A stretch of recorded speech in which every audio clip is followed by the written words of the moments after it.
in the midst of all this playoff football, I almost forgot to say one thing. Shout out to my man Phillip Rivers. He had an awesome career. Now, one of the reasons I didn't do this video earlier was because I wanted to see what he was going to do next. Because he was talking about being a high school coach, but now it looks like he's signing like TV deals. So I don't know how this is going to work. Is it going to be like announcer by night, high school coach by day? I definitely screwed that up. But like, is he going to be like that dude from All American? You know what I mean? Former NFL player turned coach, coaching at Beverly Hills. Okay, I don't know.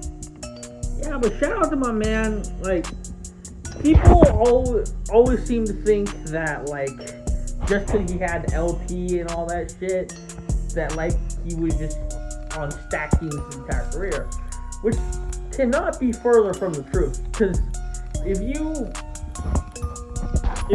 haven't remembered clearly, after that run with LP and shit, when with like LP, Prime Antonio Gates, like all that shit, like he actually had a long time before he experienced success. Like, yeah, like I don't get the Chargers organization. So Marty Schottenheimer goes 14-2, they fire him. Yet they keep a guy like Anthony Lynn for like 5 years for no reason. I don't know what that was. I mean, he did go 12-4 one year, but like, you get the point. It's like, you would think that like after going 14-2, like you would run it back, but I don't know. That's the ownership right there. But yeah, on to this shit. It's like he actually went through a brief period where he just had no one, bro. Like, I think from like 2007 or something, like around the time, yeah, like I think 2007 was like the last year. Like around that one year they went to the AFC Championship game. I think that was like the last year that like they really did anything. I mean, they had that one year in 2010 where they were like top, or they were like first in both categories but didn't make the playoffs. So that was kind of a funny year, but yeah, I mean, they actually had from like after 2007 to like around 2017, when they had this new nucleus with like Bosa and Derwin and Ingram and Keenan Allen, like up until that point, he really didn't have shit, bro. Because Vincent Jackson, if you remember, left. LP left around 2008, 2009 for the Jets. So all he really had was Antonio Gates, man. Like, everybody, and then like he didn't get to Keenan Allen until 2013, and then like at that point he was only thrown to Keenan Allen. You know what I mean? And Keenan Allen, I don't think he broke out. Let me look at Keenan Allen.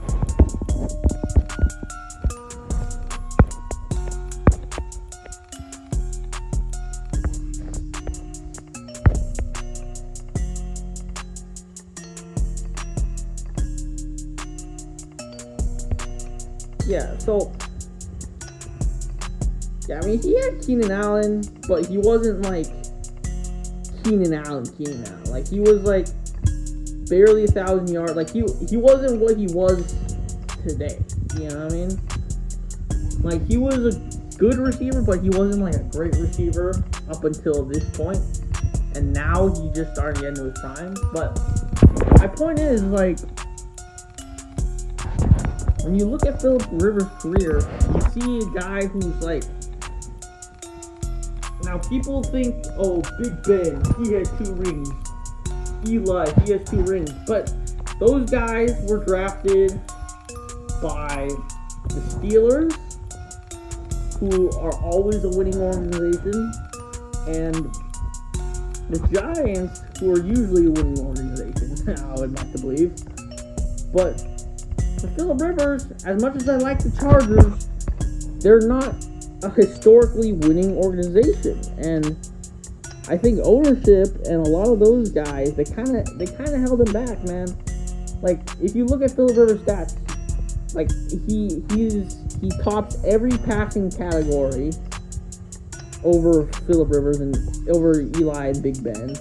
Like, every single passing category he beats them in, and he has more career wins than Eli. The only reason he doesn't have as many as Big Ben is because Big Ben, as you remember, had that fucking completely stacked as fuck defense with like Palomalu, Harrison, all them boys, and then he also had the Killer Bees. So yeah, I mean, he's expected to win more, obviously. So I mean, I'm kind of disappointed that, like, my man Phillip, because I thought this year on the Colts, you know, I thought this was his last shot. I thought maybe if the Colts get hot, if they get lucky, they might be able to sneak their way into the Super Bowl. I don't know. I was kind of delusional at the time because I was trying to think of a matchup that would work for them. Because when we think about it, so yeah, I feel like if they matched up with the Steelers, they might have a chance. Because when they lost to the Steelers that one day, that was a fucking fluke. So yeah, because if they went against the Steelers, then, I mean, yeah, they would still go against the Chiefs. So I mean, but the Chiefs, if you remember correctly, they were actually looking kind of vulnerable. So if they went past the Chiefs, they would actually no. They would still go against the Bills, but at that time, it wouldn't be the wild card. It would be the championship game. And at that point, I feel like the Bills, I mean, if you remember clearly, that game was clearly waiting in the balance. They only won that shit at like the very end. So I think they would eventually win that shit. And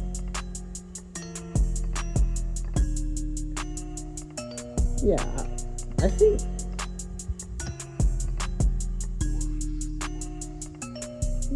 think they would have eventually won that shit.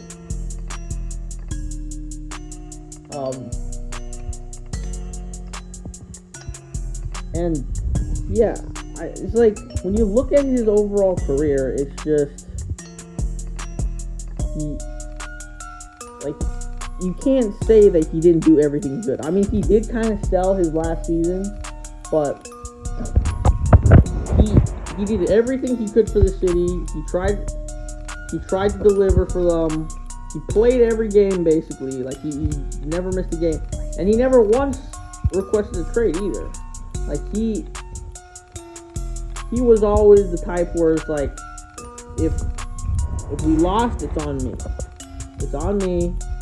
It's not on anybody else. It's on me. It's like, and I was kind of sad for him because I remember that Chargers Patriots game.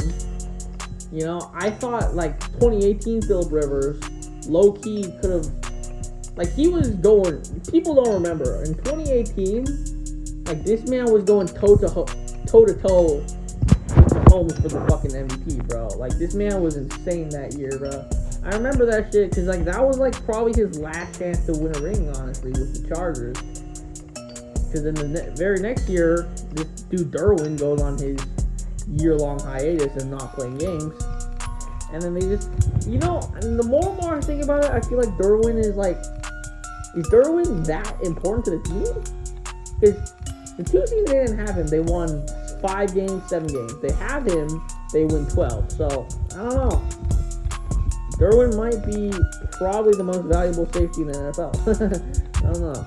But back to Phillip Rivers, yeah, like, when I watched that game, I felt sad for him because I was like, this is probably his last chance to win a ring, honestly, with this team. Like, and then he went to the Colts. I thought, hey, you know, the Colts, if they sneak in, they have a good shot. But I don't know. It never seemed to work out for him. But we can't look at his legacy and say he's not shit just because he doesn't have a ring. We can't do that. We really can't do that with him. Like, I think when we look at him, he was probably like the last of like the pocket QBs to like thrive in the NFL. Because you see nowadays, everybody's mobile, everybody's moving, everybody's like shifty and all that shit. Like everybody wants a scrambling QB. He's probably like one of the last generations of QBs where they could just stand in the pocket and make throws, you know? And we gotta appreciate that because it's an end of an era, man. It's starting to become an end of an era. We got Manning already retired. Both Mannings actually retired. Shit. Big Ben is about to retire. Phillip Rivers just retired. Drew Brees is about to retire. Tom Brady is about to retire in probably the next 1 or 2 years. I mean, even if you want to say Aaron Rodgers has always kind of been like a mobile QB. He hasn't been like mobile like fucking Lamar Jackson type of shit. But he has always been like one of those mobile QBs. He's like a hybrid between a pocket QB and a mobile QB. He's like right in the middle. But yeah, like guys like Phillip Rivers, guys like Peyton Manning, guys like that. It's like they're starting to go away, man. And I think we gotta just appreciate the fact that we had these guys. And I'll always appreciate for everything he did for the Chargers, bro. Like, before Phillip Rivers came to the Chargers weren't shit, bro. Chargers were not shit. And, I mean, actually, no. They did have like a brief period with Drew Brees. But, yeah, before that, like, they didn't do anything, man. Like, and also, when it came to Drew Brees, like, he was always injured. And Drew Brees was kind of like Jameis on the Bucs. Like, he was kind of like that, where it's like, he wasn't the accurate, like, type of guy he is now. He was more of like a gunslinger who threw a lot of picks, similar to what Jameis is right now. And Phillip Rivers came in, did his job, got his team 14-2, and we forget that he played on a torn ACL. We can't forget that part. Like, he did play on a torn ACL. I think that year, if he hadn't torn his ACL, they might have been able to go to the Super Bowl, honestly. And then the year before that, I think 2006 was probably like the best year. And they, for some reason, they didn't win that year. I don't know why, but I don't know. You look at a lot of years where it's like the Chargers could have won that. Phillip Rivers could win. And it's like, he never did it. It's like, it's kind of sad, honestly, but like, I just want to congratulate him on a great career. I wish him luck on broadcasting. I wish him luck on being a coach. I don't know how that shit's gonna work. Like by day, like coach. Actually, no. Yeah, coach by day, announcer by night. I'm not. I don't know. I mean, yeah. Shout out Phillip Rivers. Go fuck your wife. Get a couple more kids and